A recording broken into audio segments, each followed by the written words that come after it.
What is up, everybody, and welcome to the REIL Talks Podcast. My name is Mike Singletary. And I am Frank Chen, and we are going to be your hosts. And what we're going to do is break down what it takes to live life on your terms through entrepreneurship, specifically real estate investing.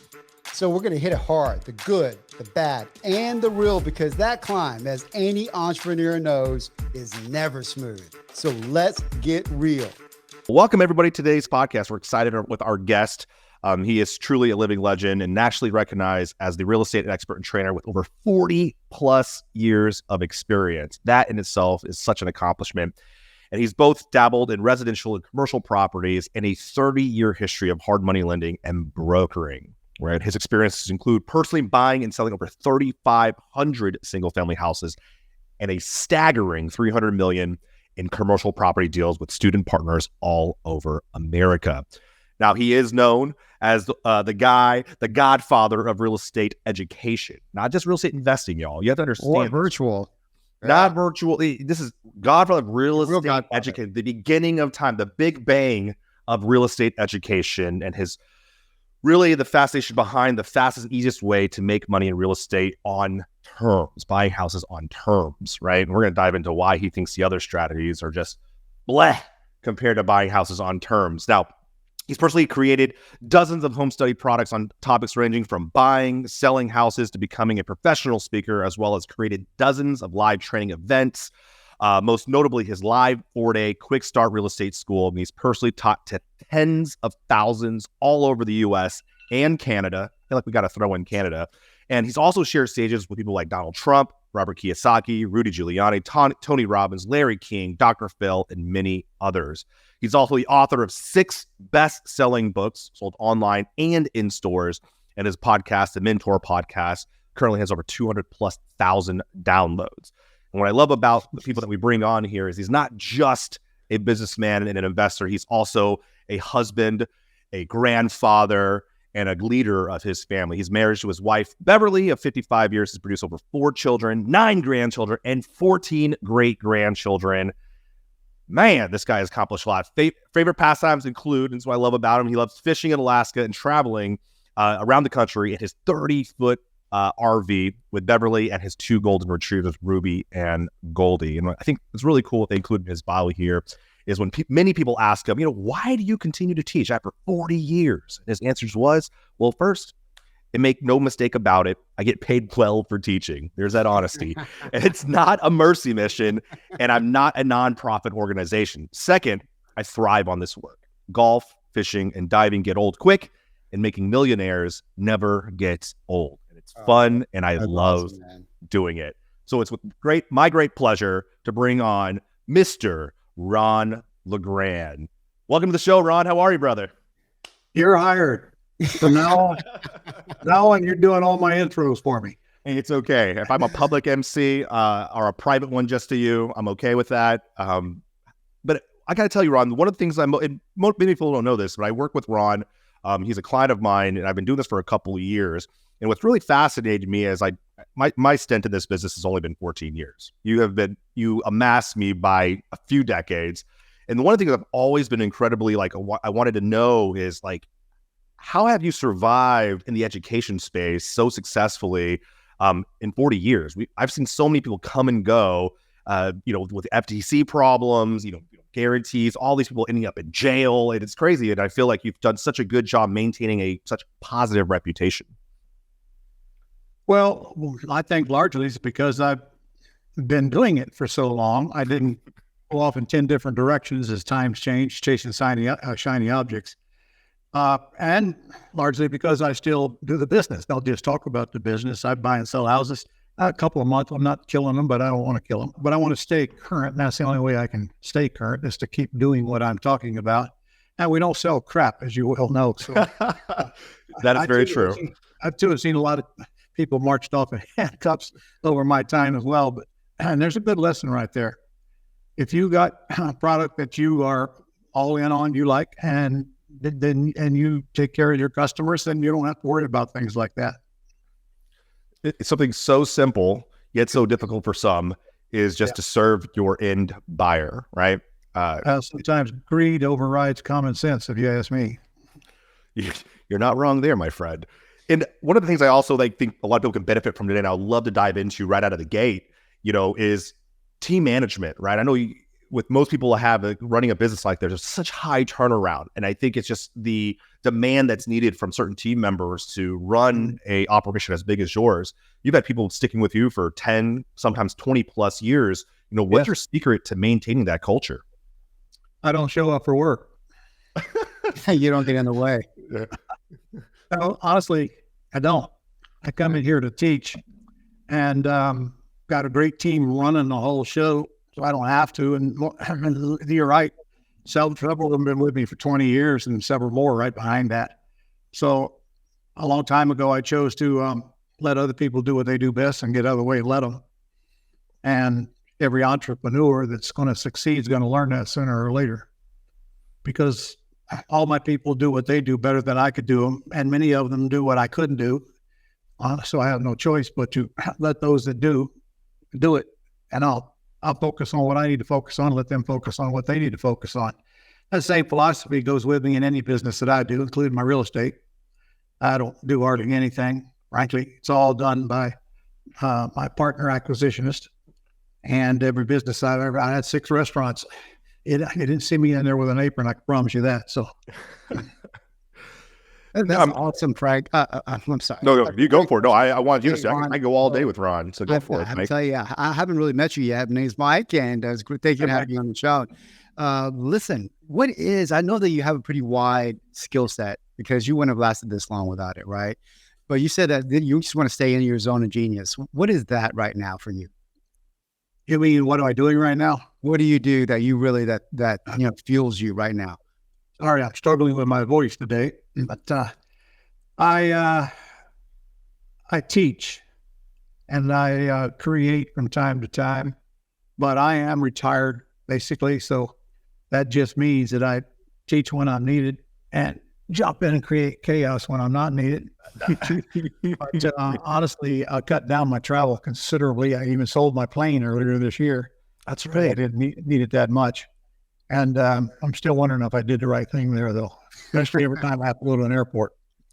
I spend my time just doing what I want to do. Honestly, I tell all my students, I want you to get to the point to where you wake up in the morning, you don't have anything to do that you don't want to do. And I've reached that point. But to be honest, we all got to do something, and we all need something to look forward to. And once you're retired, a lot of the folks trying to retire don't realize it, but when they were working, it was that station they were trying to get to. When they retire, they have to go find something to do, or they do nothing. And unfortunately, a lot of them just do nothing, and they'll actually live very long thereafter, because I think the daily drunk ride of using your brain, hopefully not your body, but your brain, keeps you younger, and you live longer that way, from my experience anyway. Well, you seem to navigate one of the toughest industries for decades, right? And you probably can't list a lot of people that's made it as long as you, as far as in this industry. What was it about you that really propelled you through the ups and downs? Because we know there were both of them. Well, everybody knows about 2008, September, what happened. That's the biggest down that we've had. Got changed the world. Still changed the world. And I was in the middle of commercial property right then. 21 developments going on, believe it or not. Wow. And I've been through 6 cycles. That's been the biggest one. But we sure won't forget that one, because in one day we had to lay off a large percentage of our staff and send them home. And that wasn't easy, but we had no choice. Cash flow was very, very thin. And that's when you actually have to put your heads together and focus on not only getting more money, but paying out less. And we had no choice, but we survived it, but it wasn't easy. I'm going to tell you, I don't want to go through it again. And I'm just as afraid of the future as everybody else is right now.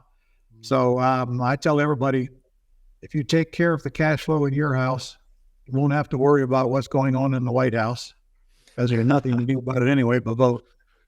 So I focus my time on trying to get people to get their cash flow way up and get them in a position of real financial security, not waiting on a paycheck. And, that comes right into wholesalers. Frankly, a ton of them as well as I do. That's right. We're in the same mastermind group, and they're making money. Don't doubt it, but they're paying maximum taxes, short-term capital gains, and most of them are probably spending the money as fast as they get it. There's got to be a time when every single one of them are going to look back and ask themselves, I wish I'd have kept about half of those houses that I throw it away for small checks.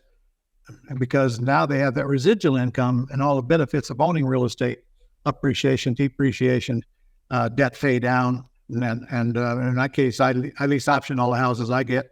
Well, all the nicer ones. I'm wholesaling and lease optioning right now. But I want the lease option deals because I want the long-term growth. I want the wealth. You're not going to get wealth out of wholesaling houses. You and I both know people make quite a big money at it, but whether that turns into wealth or not, I'm not sure. That is such an important thing that you just mentioned here. And, Mike and I were kind of talking about this before, is like, we know you just through your reputation, but, assuming those who are listening in, who were born after 2000, I was doing some crazy, math, I was like 23-year-olds. If you're born after 2000, I'm like, holy they're getting bombarded by things like on HGTV, the glamorous side of buying and making, your dream home to sell for maximum profits, or, to wholesale properties and build this huge machine without the really honest truth behind what it takes to build wealth. What advice would you have for our younger listeners, who are kind of at that pivotal point of where should I begin? Well, for one thing, you should not take anything to light on those reality shows because there's zero reality in them. They don't show all the cost in between. Yeah. And people get into that and they pay too much for a property and you wind up sometimes losing money. But that show is doing them more harm than good. One thing they do is always they bring them into our world and they want to know more. But you can't get your education watching TV shows. And you're not going to get it watching the internet either. Because, I watch the internet every once in a while. I tune into some of these folks that are teaching real estate and makes me want to throw up. The teaching stuff that is the opposite of reality will get people in trouble. Like that Burr thing is so popular out there. I have two big problems with that. Tell us. R something. Buy, rehab, rent, renovate, refinance, and then redo it, I guess. I don't know. Yeah. I have two big problems with that. Number one, they're teaching people to go to the bank and borrow money, get 80% loan, put up a big down payment, and put all that debt on you personally to go buy a property. And then, so my biggest problem is I don't rent properties. I lease option them, collect thousands of dollars up front, non-refundable deposit, and pass all my repairs on to my tenants, thus driving a bunch of revenue to my bottom line and no calls to unplug toilets. Plus, I get thousands. I get 5 to 10% down when I put people in a lease purchase house. That's non-refundable option deposit. They don't buy, they forfeit it. If they buy, to get a credit toward their down payment. Okay, so I'm never going to rent a house. I've done enough of them. One time I had 276 rentals at the same time. 200 of them were HUD tenants. What a glorious time that was in my life. Did you get rid of those or what? Yeah, over time. Yeah. I had dark hair back then, so they took it away. Hey, you still have hair, so that's okay. Yeah, that's good. The second biggest problem is that refinance thing, and that's the one that kills me, man. I teach people, I pound on them, do not go personally guaranteed debt to buy a house. It's foolish to do so. It can only lead to trouble because you can buy all of them you want without guaranteed debt. So why would you go down to the bank and qualify for a loan and put it on your credit report and on your financial statement? And of course, some of them down there got 15, 20 loans or more because they might be under the false illusion that more money you borrow from the bank, the more the bank wants to lend you. Opposite of the truth. Opposite, totally opposite. And that equity means absolutely nothing to the bank. Nothing. They went through 2008 as well. That equity gives them no credit. It's the debt that they're worried about. And the fact that it's personally guaranteed worries me because we've all been through what happens when people guarantee debt and things go wrong. I mean, it's hard to find somebody that had a bunch of real estate in 2008 that didn't pay a horrible price, including me. And some of your younger people that you mentioned, they don't believe it'll happen to them. They don't believe it'll happen to them. At the time we're like, we're shooting the show today, we've seen a huge swing in interest rates, right? And I think it's what I love about the strategy you have. It feels like it runs completely independent of interest rates, right? Because we're kind of buying on our own terms and we're selling it on our own terms, correct? Well, our business does. Your business specifically, right? And I would love to dive into that a little bit more because regardless of people hearing the word lease options, and they may understand at a very surfacey level what that is. When we say you're buying on terms, can we dive in a little bit deeper on like what that means for the layman? There's only three. Either I'm going to buy it with owner financing, which means the seller takes back a note, or 75% of the time, I simply start making their payments to the bank, but technically owe them money. I buy it on a wraparound mortgage. Or I'm going to take it subject to, which means that they're just going to deed it to me and walk away, or I'm going to lease it with an option to buy. I buy most of mine with owner financing, and that whether they're free and clear or whether they have a debt on them.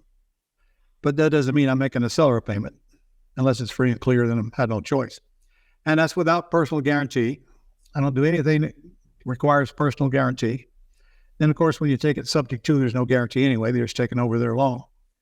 And then, of course, when you lease purchase, you better be leasing in a LLC and not your own name. So I teach people, here's how we make money, but we better protect it along the way, and we better eliminate our risk by not guaranteeing debt. So the worst can happen is you lose a house that you don't have personally guaranteed debt on. That's the worst can happen. And frankly, you're foolish if you let that happen. So it's a hard lesson for people coming into real estate. I mean, almost all of them think I got to go bank and borrow money. No, you don't. That's the worst thing you can do. Yeah. So I got to say it 7 times before it sinks in. Absolutely. You're 100% correct on that one. Yeah. So there's always that due on sale. And I know it's a very small percentage of it. How do you navigate through that? Or how do you? I don't need to navigate through it because I know the bank's not going to take the property back as long as somebody's making the payment. They'd rather have COVID than take a property back. The worst thing in the world they want to do, create a defaulted asset. And by the way, you see more and more banks closing. Just had one close yesterday. Well, they closed because their defaulted assets are not proportionate to the capital, and the government will either make them close or make them sell to somebody else. It's been happening the last 10 years, but they haven't been closing. They just been sold. Banks do not want defaulted assets. In fact, they'll bend over their backwards to not get a house. As long as somebody's willing to make payment on it, they have no choice if they're not making a payment. So I ain't worried about the banks. They're not going to call the loan due because of a due on sale clause that's in it. They never have in my 41 years now. But don't worry, I'm prepared if they do. But here's the thing people have a hard time getting a grip on. If they call the loan due, there's not a darn thing they can do to you. You don't owe them any money. It's not your debt unless you guarantee the loan. And then you're the screwee. I feel like, Ron, and you can take this idea, and I really feel like you got to write a book with the Ron LeGrand isms. You have so many great taglines and things. You could create a whole book of 100 of these. And I just happen to have a whole pile of them right here on one place. That's what I'm telling you, man. You're really good. Top 5 or top 3. He can just spit these off like it's like in a library in his brain. And to others who have never heard it before, I'm like, holy crap, that's gold. That's gold. But good. I'm glad you documented that. My newest book is called Lessons Learned.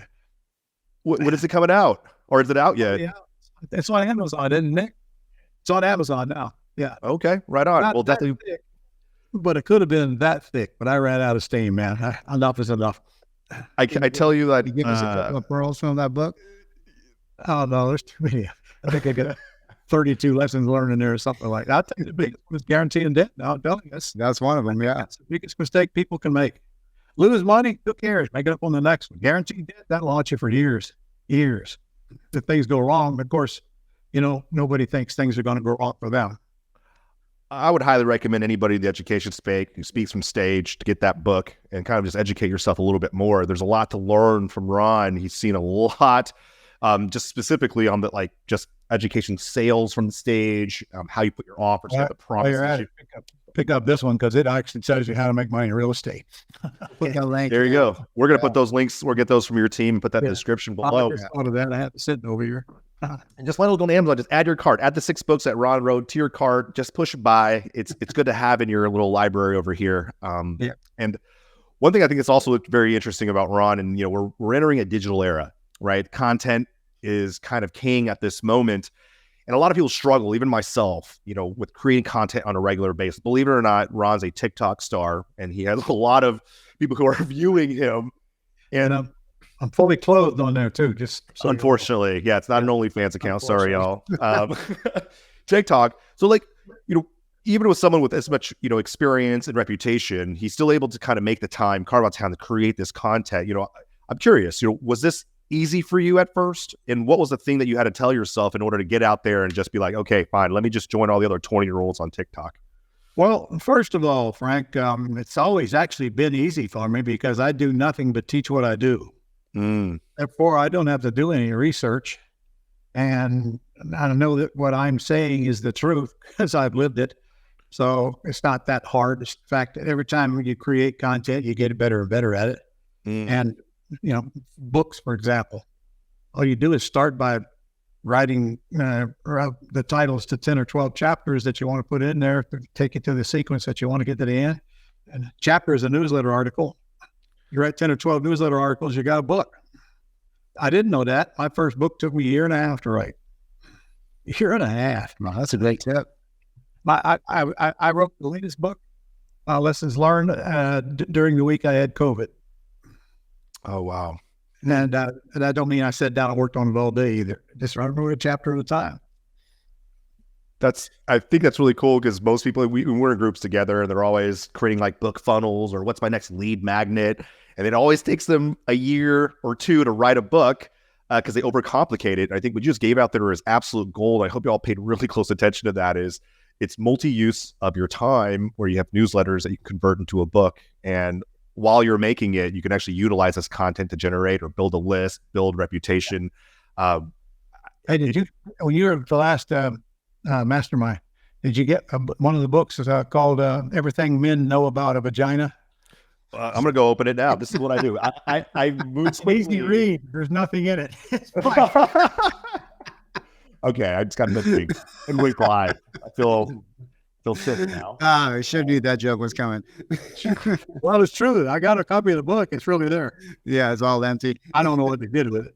I got to highly recommend it. If you're ever doing a live event and you can get a decent amount of people in there, don't hit up Ron if you got like a room of 20 people. But if you can have a decent sized room, definitely have Ron out there to speak. He is one of the most entertaining people I've ever heard on stage. And I think it's just because of how real you are and just maybe that just comes with experience. There's no need to fluff or use these kind of tactics or whatever.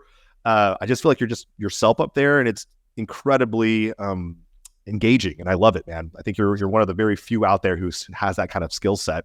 Thank you. I'm too old to change. Ron, can I ask you a question? I know you say you went through 6 or 8 cycles, right? I know that we're going through a cycle right now. In your crystal ball, what do you think that we're walking into? Well, first of all, fortunately, there's a lot bigger demand than there is supply for houses out there right now. We still have several million shortage. I think that's the only thing holding up the housing market. I mean, you would think it would be at a deep dive with the interest rates the way they are and inflation the way it is. I mean, that's a recipe for a real disaster. So fortunately, that's not happened yet. What's going to happen depends on a lot of things. One thing, I honestly believe that the interest rates are going to start coming down before this year is over. They're going to start declining, and that's going to help a lot. Right now, the mortgage business is having a tough time. I mean, I want to get a mortgage at 7% when they just passed up 3% kind of thing, But here's a good thing, though. Every time we have a downturn, every single cycle, there's always people who need to sell and other people who need to buy, and they'll find a way. When I started in 1982, the prime rate was 16.8%. Oh, my gosh. I remember sitting in a restaurant with a friend one day, and our rates were way up around that time, about 15, 16%. Jeez. And I said to him, I wonder if we're ever going to get the rates back down to 10% again. That's amazing. So, yeah. And, you got to adapt to the market because if you don't, you're not going to be around long. It's one reason I still do the stuff that I teach because it changes. Market changes constantly. But I don't think we're ever going to run up a need for houses. In fact, I tell all of my folks, pray for a recession. Yeah. That's opportunity to a real estate investor. Yeah. It's harder for sellers to sell and harder for buyers to buy. And here we are right in the middle, opening that door, become the gatekeeper. And they got to go through us to get in a house. Because I only put people in houses that can't qualify for a regular mortgage. I mean, that's 70% of the market looking for houses, that is. 70% of them can't qualify for a loan. In fact, in the last 2 or 3 years, it's actually, in 2017, the number that got turned down was 32% after they applied. And today, I think that's up to 38%. But think of this. If 38% applied and got turned down, I promise you there's at least 70% of the people who love to buy a house that don't even apply because they know they're going to get turned down. That's a huge market, all ours, because they don't need credit to get in a house of ours. They just need money. And I tell you that money's not hard to find out there when you put somebody in a home of their own. They always say the largest transfer of wealth happens in these moments. And right now, you have a lot of fence sitters who are probably thinking, hey, save up that cash, wait for that right moment. In your expert opinion, is there a right moment to buy a house to jump? If this is my time where I'm about to make a fair swing, I remember my mom, she got into real estate. She's been about 20 years. She started buying around 08, 09. She bought up a ton of properties while people were selling. Yeah, very good for our family. It's really what allowed us to have the life that we've had. And for those people who are kind of looking for that swing, we don't have a crystal ball, but is it a good time to really be stacking up your capital right now? It's always a good time, Frank, as long as you don't guarantee debt and you have a positive cash flow. I tell people, see, we buy with overfinancing, or I don't use the subject too much, but we buy with overfinancing. We own the house, so all the goodies come with the house. I don't do this either. I don't pay retail for a house, but I'll tell you, some of them I pay. In fact, I'm buying one next week that I paid almost retail for because I got it for almost nothing down. That's a decent area, decent house, not very old. I don't care about the big deposit as much as I do. I want that asset continually making me richer and richer as it goes. And the safety factor is non-guaranteeing the debts. Think about it. You go out and get yourself 50 houses with non-recourse debt. What's the worst can happen? You lose one. And why are you losing it to begin with? Because the deeper recession we get, the higher rents go, not the lower, higher. And more people need to rent. It's the best thing that happened as real estate investors. As a whole, and as a human, I don't really want a recession, but as a businessman, let it come. Yeah, let absolutely. It come. So let me ask you, times I ain't afraid of it this time. I'm sure. Look, because you probably don't need it right now, but a lot of people do. People need that cash flow coming in, right? So would you recommend for the investor out there to use that wholesale for generating the income that everything else is creative financing? That's a good question, because that's exactly what I do. You can't go into the marketplace attracting sellers to call you without getting some of them having ugly houses needing rehab, and other ones have nice houses, nice neighborhood, need little or nothing. We do both. If it's a rehab, we wholesale it. If it's a decent house, if I buy it on terms, I'm selling it on terms. It means I'm putting a lease option tenant buyer in. But if I buy it and he's rehabbed, I don't rehab it. I wholesale it. Because I'll tell you why. I've rehabbed at least 1,000 houses. I just don't want to do them right now. It's a little on the risky side. The value might drop by the time I get that thing done and get out of it. And frankly, you play the numbers, I can get almost as much wholesaling it as I can taking 6 months to rehab it and cash out to a qualified buyer without all the grief. Every time I get one, I do those calculations and they all come out the same. I'll take the $40,000 now rather than $60,000 later. And that's, we've done several this year. A couple, at least I know, have chopped over $40,000 on a wholesale deal. I think we just got another one under contract to do the same thing. When you make $40,000 and never buy a house, it's very tempting. But the wholesalers are going down that rabbit hole every day. That's all they know. That's all they care. They let all the real money go away because they don't understand the terms business. And that's where the real wealth is. And I can get as much money, usually from a non-refundable option deposit, putting a tenant buyer in the house as I can wholesaling, and sometimes more, and almost as much as I can if I rehab it and retail it.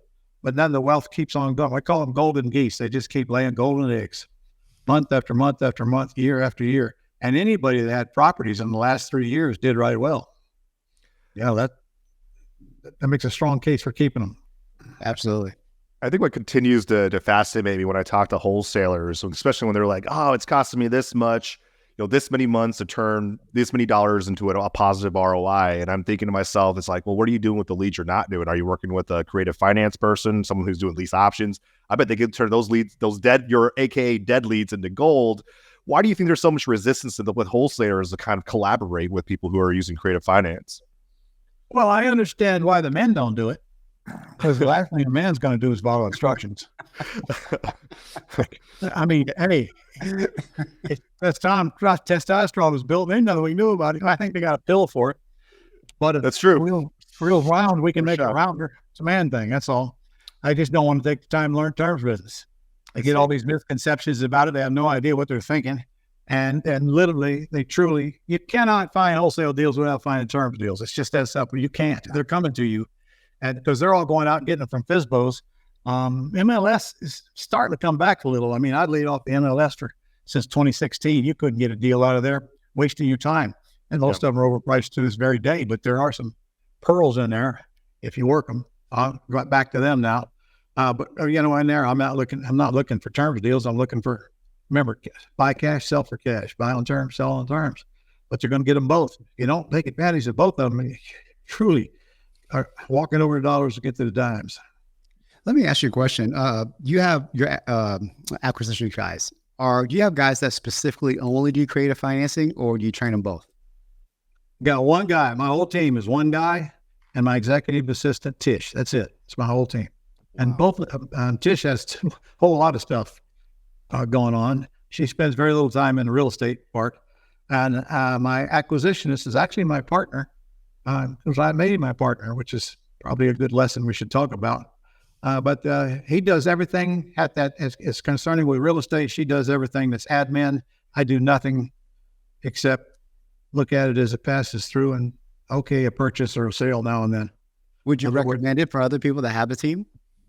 I don't know how they're going to get where they want to go without one. You can't do this. Well, no, I mean, for him to just focus on creative financing, like have guys to just focus on buying. No? For the same reason, the leads, sometimes you don't even don't even know what the lead's going to be to get on the phone.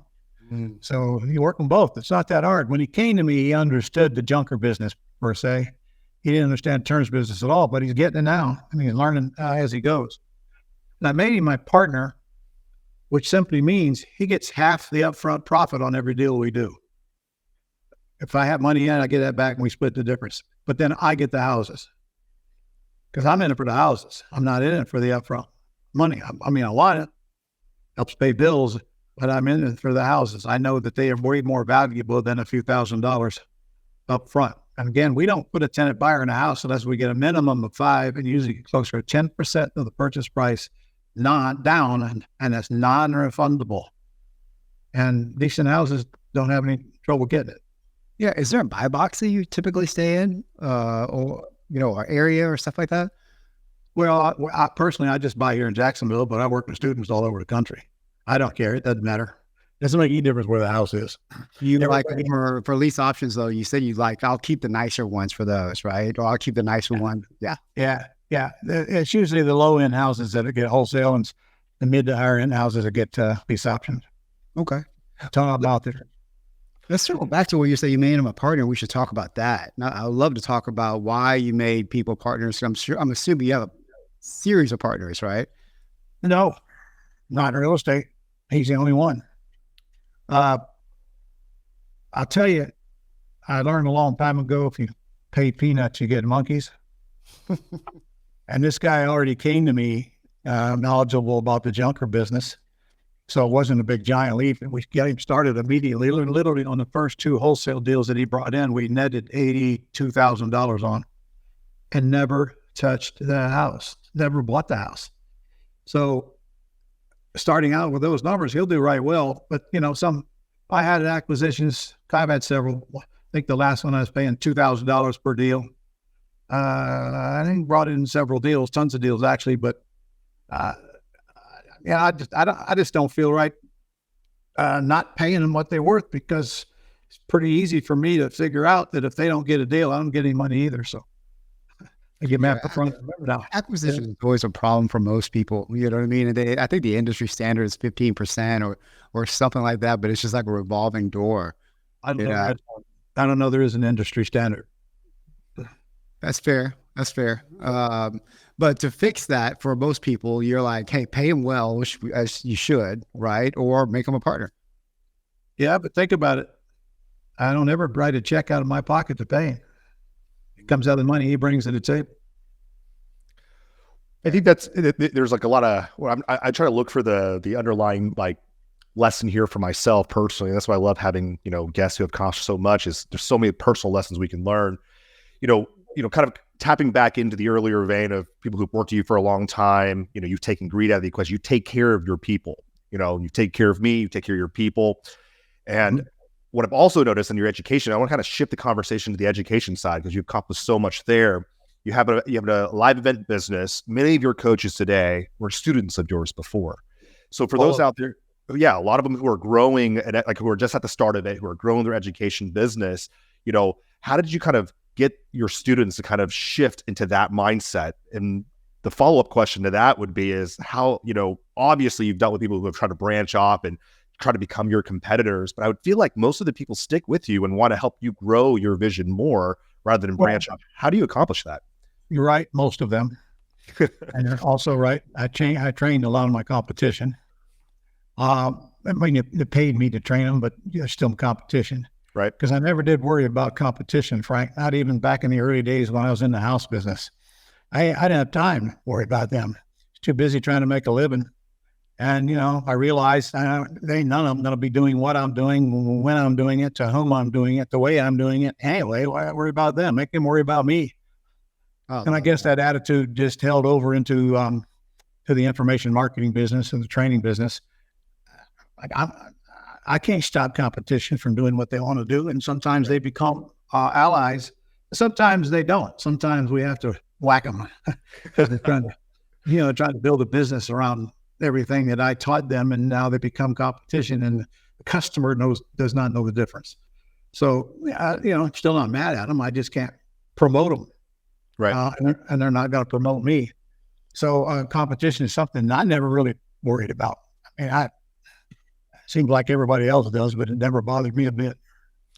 I think go ahead. Yes. I learned a long time ago. Every time I lose a deal, there's a better one right behind it.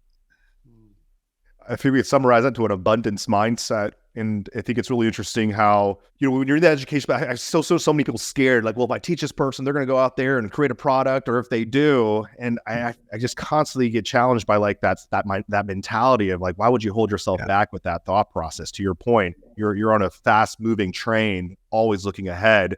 Whatever these people doing behind you are still constantly behind you. So I think it's very interesting how you continue to grow while spinning off competition. But what I also like to focus on is, you have a live event business. You attend a lot of these yourself, but you also have coaches or students you have promoted within who are running some of these events independently of you. Is that correct?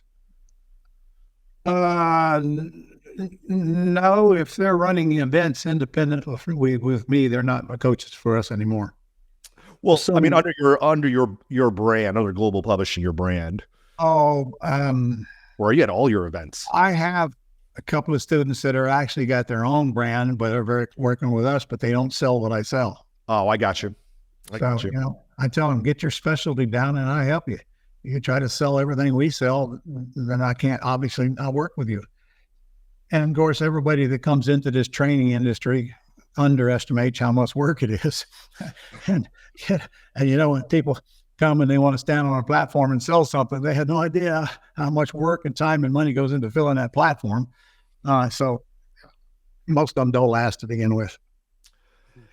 What advice would you have for those who are trying to get into the live event business? I'm curious what your answer is to this. But all right, want a self-serving answer to that? Yes. A few years ago, my friend and mentor Dan Kennedy and a couple other guys that I can't remember created a 3-day seminar on how to become a promoter in this industry. And that's as good as it was today.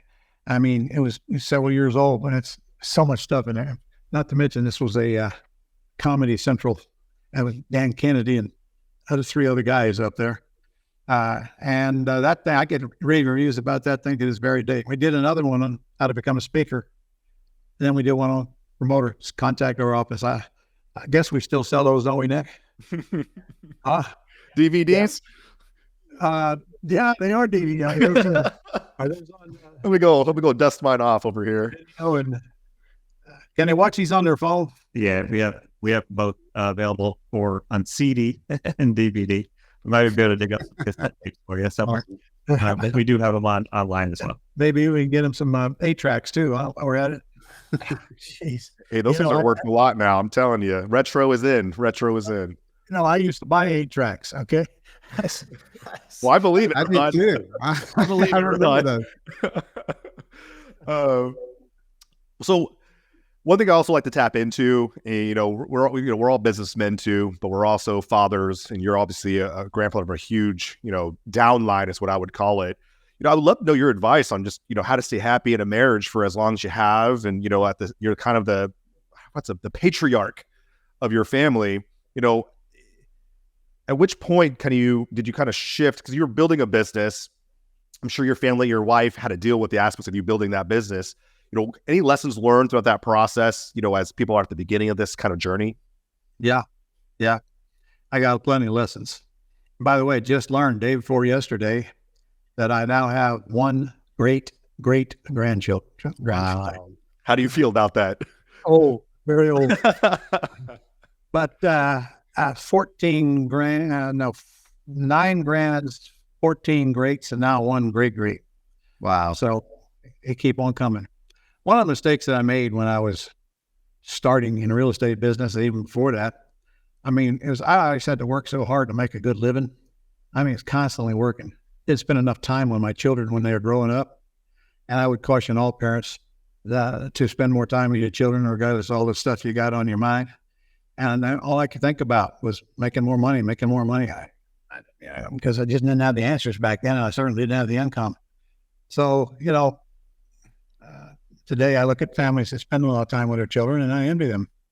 They got their head in the right place. How was your relationship with your kids? Were you able to overcome that? Not spending the time? I certainly didn't. They weren't on the bad side of me. I'm not sure how to describe my relationship. They were my kids. I was their dad. Yeah. Of course, they never did anything I asked them to do. Is that what you mean? I still don't, if that makes you feel any better. And I don't think that it changed. Yeah, I don't think it doesn't matter. Yeah, I think it's just the natural rebellion of a child and his parents is just... I'll tell you something, when they grow up, you learn all kinds of stuff that they did that you didn't know when they were young. And thank God you didn't know then, right? I learned that one of my daughters stole my car one night, and I didn't even know it. Wait years learn that one. This is actually pretty interesting regarding that. And I think, this is your life. This is your business. This is your finances, your wealth. Most kids who are, under that umbrella sometimes think that's my wealth too. Like, how did you separate that line between, this is my wealth, you got to create your own? 'Cause I know I heard you on stage once talking about that. And, I would love to know your opinions on just how parents should handle that. When I teach the entity structuring, the estate planning stuff, I don't go too deep into it, but I try to get everybody to do it and get it done. And then I tell them what my estate looks like for my children and my grandchildren. And I'm probably going to get in trouble for this one, but this is a question. Let's go ahead. I do not believe that parents ought to leave their kids a great big chunk of money. I agree with you. They didn't do anything to earn it. 2, they'll squander it. And if they have any relationship to drugs, it'll probably kill them. Mm-hmm. So nobody left me a darn thing. I had to work for everything and a half. So I got it in I got a children's trust and a grandchildren's trust. Okay, I got 9 grandchildren and 3 children in children's trust. So that's 12 pieces. So when both of us are gone, everything is going down into those 2 trusts.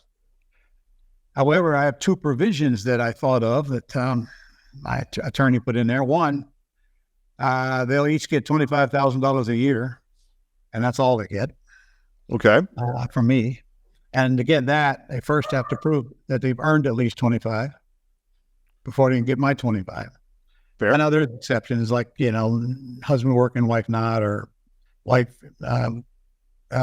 handicapped or whatever. There's exceptions that the attorneys put in there. Right. And the second provision is that they have to be drug tested every year. And if they fail, they got 6 months to get clean or they lose their inheritance for life. I like that one. Yeah. I like that. Big thing out there. Very, very few families are going to have that many children and grandchildren, well, some of them get attached to drugs along the way. So it's just a little safety factor. I heed that advice, and I just had this conversation with my own mom, and they're like, well, we want to make sure you're okay. And because of you guys and the people who have taught this over time, I'm always passively listening. And I literally told them, I want you to die with zero. You've already raised my brother and myself with the skills to learn how to make money independent of you. And I think that's just a huge lesson that parents need to learn, is that there's a level of responsibility, and then there's an eventual handoff. It's not a hand to be out. There's a hand off. And I think it's really important what you just said there. And I hope people revisit their wills and reestablish that and spend more of their hard-earned money on themselves versus feel like they have to set a large portion of the side to make sure their next generation is taken care of. Because I think there is so much more negative that can actually come from that. I wished I could be here when they learn this.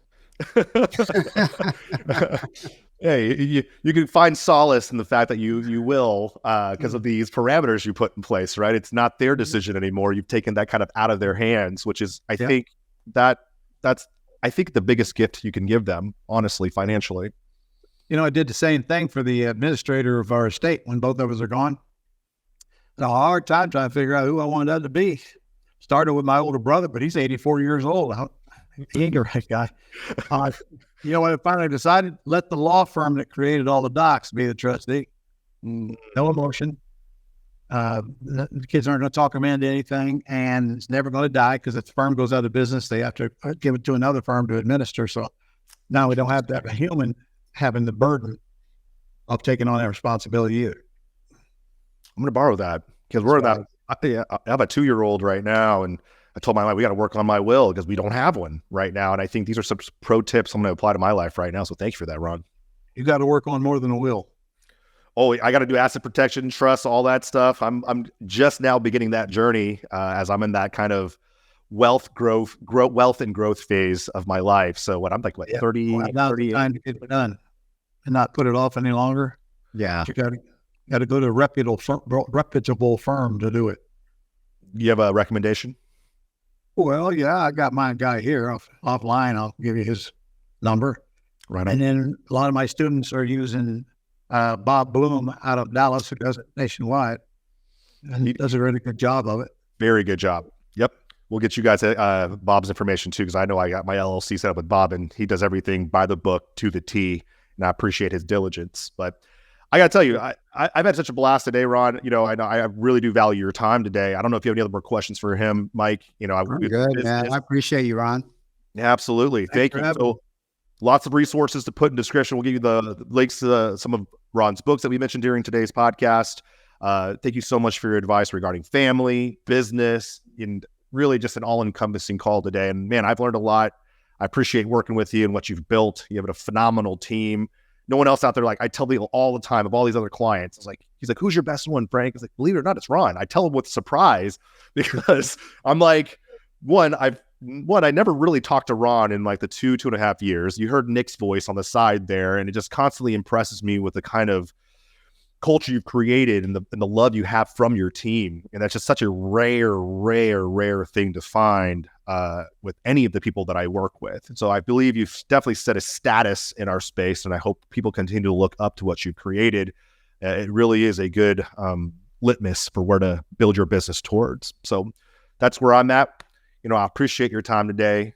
Mike, any final words for our guest today? That's it. It was a pleasure meeting you, Ron, and thanks for your wisdom. I appreciate you guys. Thank you. Take care, everybody. Tune in next time, and we'll see you on the next one. So that's a wrap. Thank you, everybody, for tuning in. I hope you received value from this episode. If so, please share this podcast with your friends so we can help more people just like you. Also, hook up with us on Facebook, IG, and YouTube at REIL Talks. That's REIL Talks. So until next time, keep it cool and keep it real.